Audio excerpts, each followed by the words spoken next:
Hello guys, আজকে কিন্তু তোমাদের সাথে শেয়ার করব শঙ্কর মাছের রেসিপি। কিন্তু এটা কিন্তু একটু অন্যরকম ভাবেই মা করেছিল। ফার্স্টে মাছগুলো নুন হলুদ মাখিয়ে সর্ষের তেল মাখিয়ে এইভাবে কিছুক্ষণ রেখে দিয়েছিল। ভালো করে মাখিয়ে নিতে হবে, দেখো এইভাবে। তারপরে কড়াইতে তেল গরম হতেই মা সমস্ত মাছ কিন্তু একসাথে দিয়ে দিয়েছিল। মাছগুলো দিয়ে ভালো করে মাছগুলোকে কিন্তু কড়া কড়া করে ভেজে নিয়েছিল। ভাজার পর আলাদা একটা পাত্রে তুলে রেখেছিল। তারপরে সেই কড়াইতে মাছ ভাজার তেলটার ওপর মা দিয়ে দিয়েছিল বেটে রাখা পেঁয়াজ। বেটে রাখা পেঁয়াজ দিয়ে এইভাবে ভালোভাবে নেড়েচেড়ে নিচ্ছিল।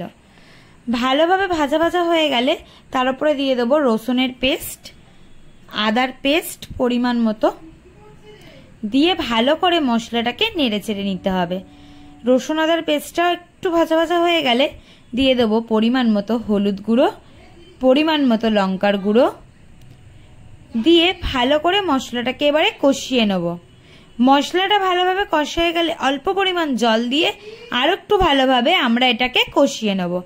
তারপরে চালমগজ আর কাজু বাদামটাকে ভালো করে পেস্ট করে নেব। দেখো এখানে আমাদের চালমগজ আর কাজু বাদামের পেস্টটা নিয়ে নিয়েছি।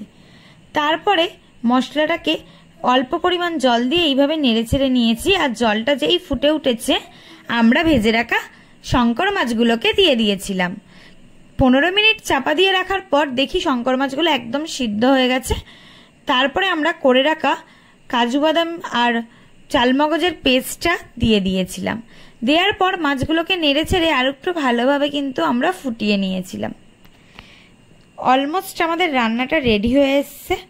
তারপরে আমরা নামিয়ে রেখে অল্প পরিমাণ গরম মশলা গুঁড়ো ছড়িয়ে দিয়েছিলাম।